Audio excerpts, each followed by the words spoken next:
Boa noite, gente. Bem-vindos a mais um Antagonista nas Eleições com o Cláudio Dantas.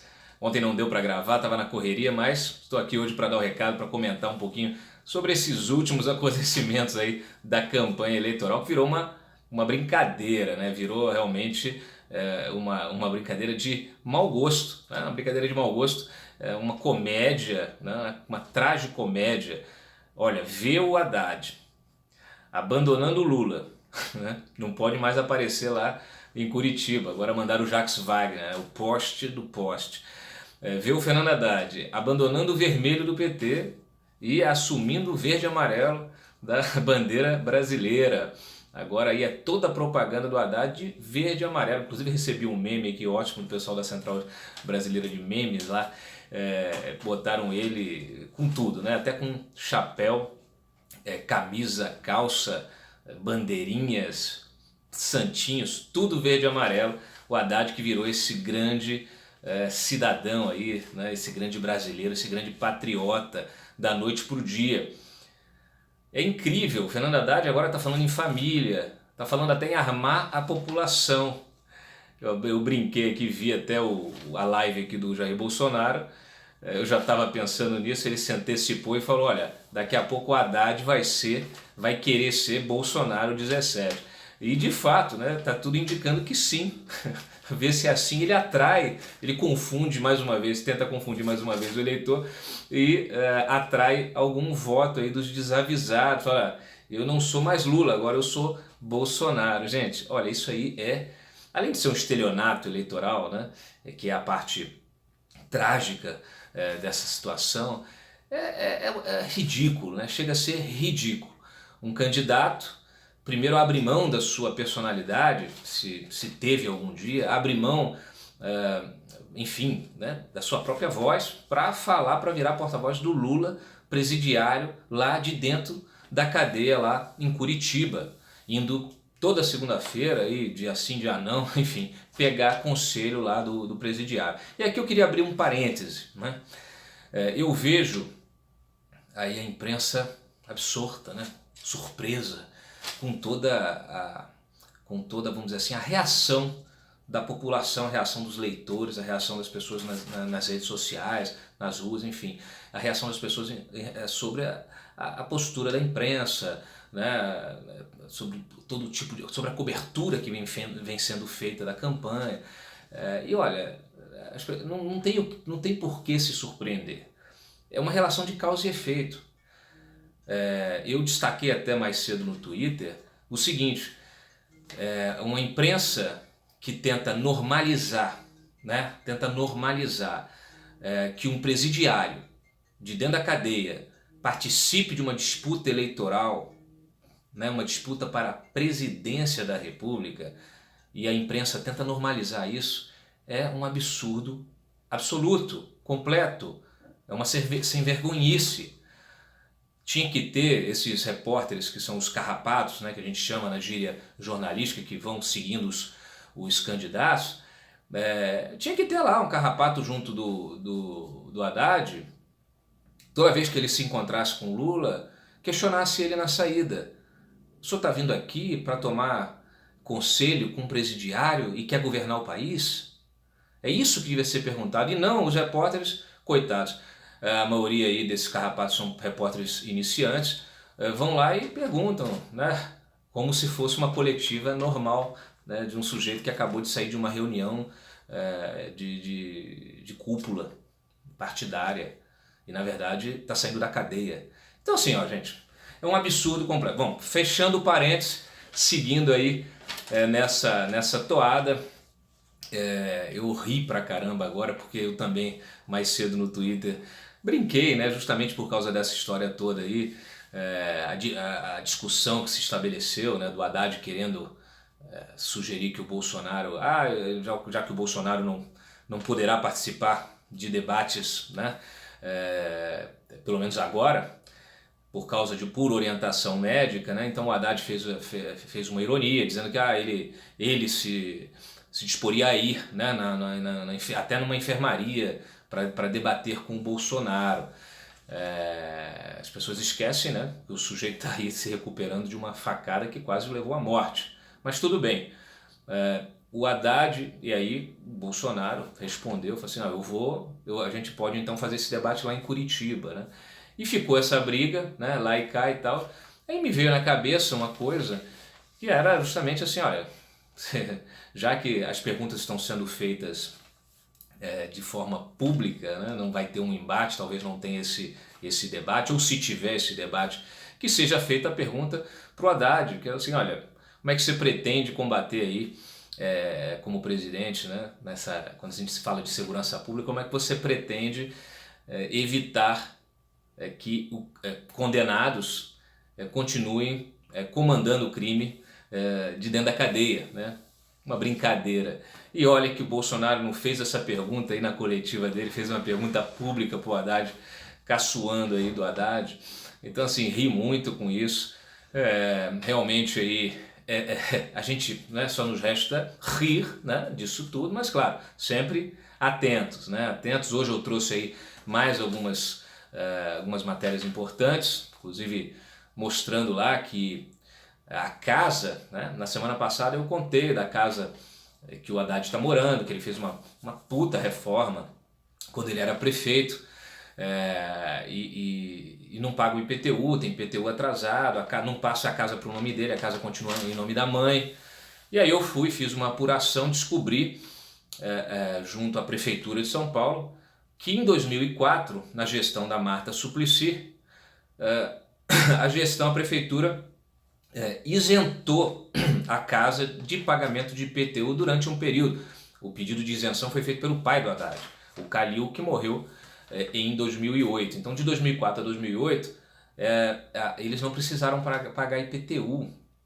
Ele enquadrou ali numa questão de aposentados, que prevê a lei e tal, mas é uma lei para aposentados que ganha, que no caso, na época a lei dizia o seguinte, olha, é um benefício para aposentados que ganham até 3 salários mínimos, né, que tem apenas um imóvel de uso residencial.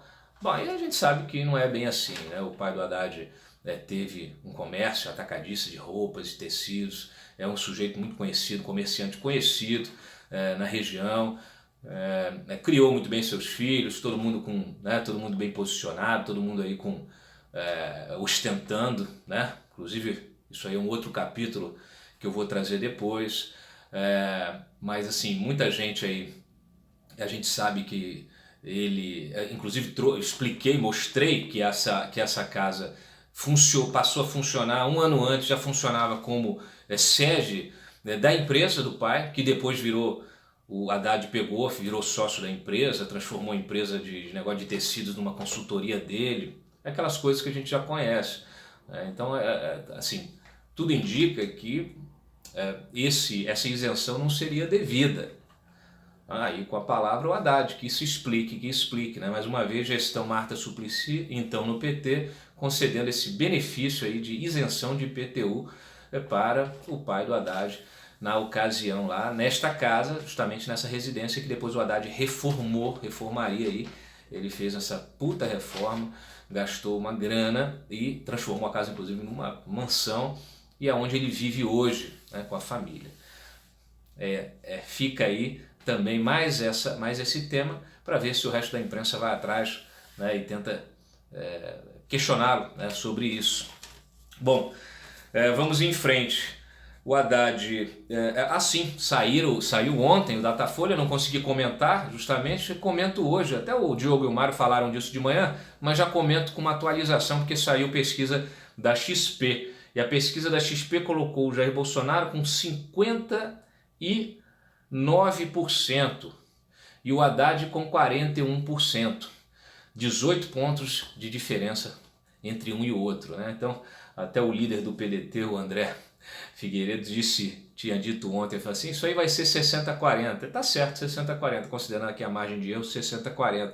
O Datafolha ontem deu 58 a 42, né? Tentou aí jogar um pouco para baixo na margem de erro para o Bolsonaro, um pouco para cima na margem de erro do Haddad, mas continua sendo uma diferença de 16 pontos percentuais enorme, né? Um mundo de votos, um país inteiro aí, muito voto, e se torna absolutamente impossível do Haddad reverter isso aí porque esses votos, gente, é voto do pessoal que já apoia o Bolsonaro há muito tempo, é voto de brasileiros que não querem mais o PT de jeito nenhum, que acordaram, né, foram acordados, chacoalhados pela Lava Jato e entenderam que passamos aí 13 anos governados por uma quadrilha, pelo crime organizado, né?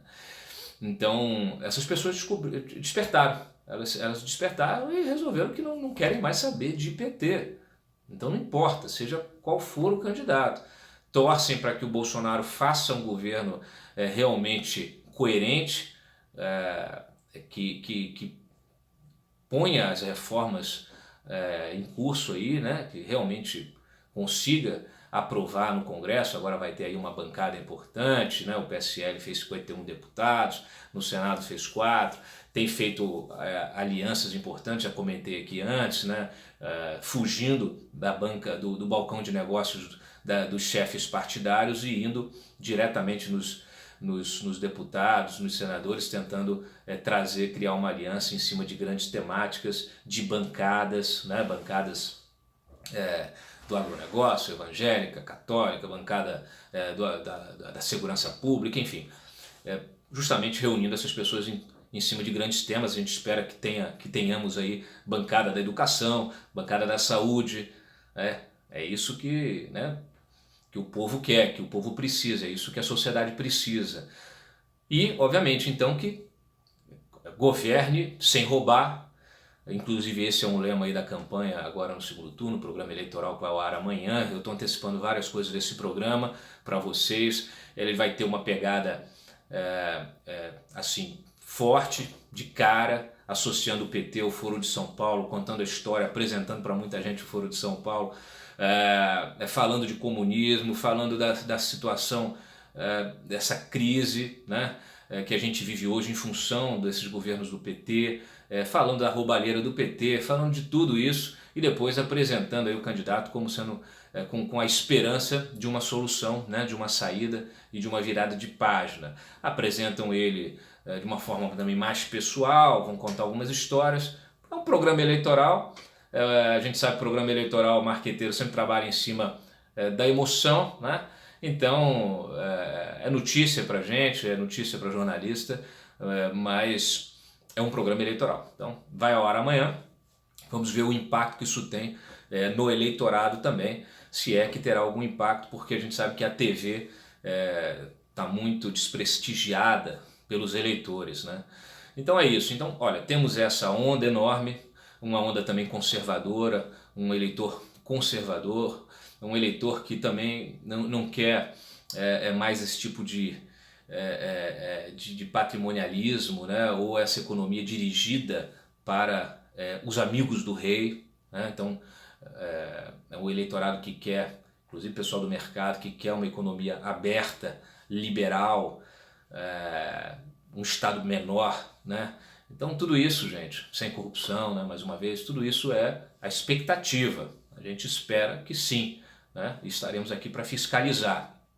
Trouxe ontem algumas novidades, né? Eliana Calmon aí apoiando a bandeira aí, apoiando o Bolsonaro por duas bandeiras, né? Ela entrou num compromisso com ele se comprometeu com ela, de que vai fazer uma defesa mais enfática aí das mulheres e também do combate à corrupção no judiciário, que é uma bandeira antiga, uma bandeira importantíssima da Eliana Calmon, que foi corregedora nacional, que foi ministra do STJ e que tem isso na vida dela como uma referência. Então, parabéns aí, vamos ver de que maneira ela pode contribuir com isso e como que o candidato também vai colocar isso em prática, né? Não sei se ela vai participar de um governo, tem muitos cargos ainda em aberto, teremos ministérios reduzidos, mas é lógico que sempre tem espaço para colaboração, seja ela direta ou indireta, né?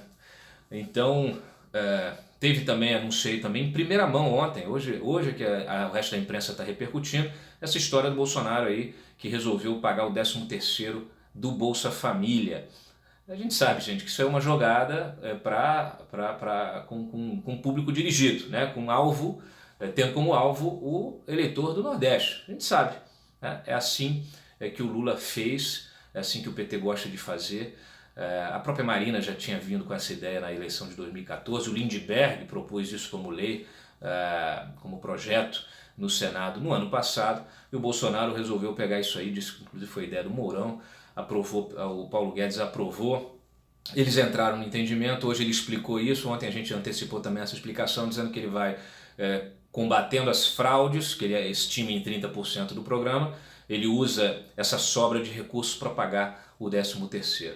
Bom, tem uma parte do eleitorado do Bolsonaro que olha isso com ressalva, uma outra parte compreende, né? A gente está aí no tudo ou nada, mas tem gente que olha com ressalva porque, é claro, a gente não pode descambar para o populismo, para o assistencialismo e pelo contrário, o que essa gente precisa de emprego.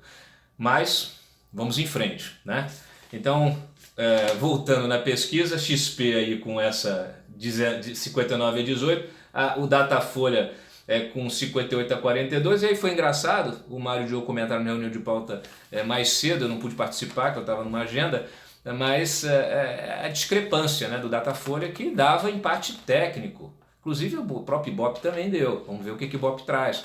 Então dava um empate técnico entre o Bolsonaro e o Haddad, inclusive tinha aqueles cenários que o Bolsonaro perdia de todo mundo no segundo turno e dava um empate técnico com o Haddad. E porra, agora a gente tem uma diferença aí, uma diferença absurda, abismal entre um candidato e outro, essa diferença de 16, 18 pontos no caso da Folha, 16 pontos percentuais, um abismo entre um candidato e outro, quase praticamente intransponível. Então é aquela velha história, né? E lembrando que o Instituto Paraná, na pesquisa que foi encomendada pela revista Cruzoé, inclusive pesquisa que a gente divulgou naquela live que eu participei em São Paulo na sexta-feira antes da eleição, essa diferença já estava posta. Então, a pesquisa bem feita, quando ela é feita com honestidade, ela chega num resultado próximo da realidade. Nunca vai ser, obviamente, o resultado da urna, mas chega num resultado próximo da realidade. Inclusive, desses entrevistados agora nessa nova pesquisa do Datafolha aí, que foi feita segunda e terça, divulgada ontem, eles identificaram uma coisa interessante, que é o seguinte: 20% desse eleitorado decidiu o seu candidato nas 24 horas antes da eleição. Então, na véspera e no próprio dia. A soma dos dois, 20%. É muita gente. É muita gente. Então, é muita gente que na hora de ser entrevistado acaba sendo induzido a escolher um candidato. A pessoa não tem candidato ainda, mas acaba sendo induzida a escolher um candidato. Então, a própria pesquisa, a espontânea, eu gosto muito mais da espontânea, eu acho que ela é mais real. Porque a espontânea já é aquele candidato que você tem na cabeça, né? Não é aquele que querem te impor. Então, dependendo até do entrevistador, a pessoa fica acuada e escolhe aquele candidato, né? A gente viu inclusive vários vídeos circulando aí, alguns fakes, outros reais, de entrevistadores aí desses institutos de pesquisa. Então, assim, é isso, né? A gente vê a realidade está na rua, está nas manifestações, inclusive vai ter uma próxima aí em breve importante que as pessoas se manifestem, pessoas que querem mudar o país se manifestem. Então vamos acompanhar, né? Então, mais alguma coisa? Bom, é isso. A gente vai explorando aí os detalhes desse programa insano do PT também, né? Que só mostram, né, a inviabilidade, né, de um governo petista, seja ele qual for, a sanha dessa gente por poder, por dominar as instituições, fazer com que as instituições se dobrem, né, sobre elas, né, diante delas, né? E isso é muito grave. O nosso país, gente, ele só vai alcançar grandes potências, só vai alcançar um grau de desenvolvimento saudável, civilizado, quando as instituições elas forem efetivamente maiores do que os homens que a ocupam. Quando a gente tiver um Supremo em que ministros se submetam à Constituição e não se sobreponham a ela, em que ministros guardem silêncio e respeito à Constituição e às leis e àquilo que é julgado. que ministros não se encontrem com parlamentares, com o presidente da República fora da agenda, que não sejam flagrados em telefonemas defendendo isso ou aquilo. Ministros da Suprema Corte precisam ser seres praticamente isolados, inclusive socialmente. Não podem ficar frequentando festinha, né, petit comité, com um advogado que tem interesse em causas dentro do próprio Supremo, com empresários que têm interesse dentro do próprio Supremo. Isso eu estou falando só do judiciário, tá? Essa regra vale para desembargadores, isso vale para juízes de primeira instância, isso vale para tudo. As instituições são maiores, o Congresso precisa ser maior do que esses personagens vagabundos que ocupam a presidência das duas casas legislativas, as mesas diretoras dessas casas legislativas. Precisamos de gente menos vaidosa, de gente mais humilde, mais serena, de gente que entenda o poder como uma prestação de serviço. Entenda que está ali a serviço do país, a serviço da nação e não a serviço de si mesmo. A gente precisa de um executivo, de um presidente da República que entenda que a presidência é uma instituição muito maior do que ele e que ele ocupe isso justamente como um servidor desta nação, um servidor do interesse coletivo. Não deixe que o poder suba à sua cabeça, né, e que anime qualquer tipo de plano de poder partidário ou individual, muito menos enriquecimento pessoal ou de familiares, etc. Então só assim o país vai evoluir, só assim vai evoluir. Então fica aí esse recado, a gente, né, sangue corre na veia, a gente fica realmente sempre muito tocado por tudo isso, a gente quer que as coisas deem certo, a gente faz o nosso trabalho aqui. Quando eu falo de instituições, eu também falo da imprensa e da liberdade de imprensa e do respeito à informação, do respeito aos fatos. Isso é muito importante, isso é o que faz a diferença. E as pessoas estão muito mais atentas hoje. A imprensa não tem mais o monopólio da informação. Então, não adianta você tentar impor uma mentira, ela será desmascarada e ela vai virar contra a pessoa que publicou aquela mentira. Então, ao mesmo tempo, a verdade ela deve ser reconhecida pelas pessoas. Se tem fato, se tem prova, se tem a verdade, se aquilo está exposto de uma maneira irrefutável, a gente não pode também deixar de acreditar naquilo simplesmente porque alguém falou pra gente que aquilo é mentira, né? A gente entra naquela história da pós-verdade, cada um com a sua versão, né? A pessoa acredita naquilo que quer, então isso também não pode acontecer. Bom, a gente faz o nosso papel como profissional, como jornalista, né? Como cidadão também. Espero que todos nós possamos participar mais efetivamente nessa transformação.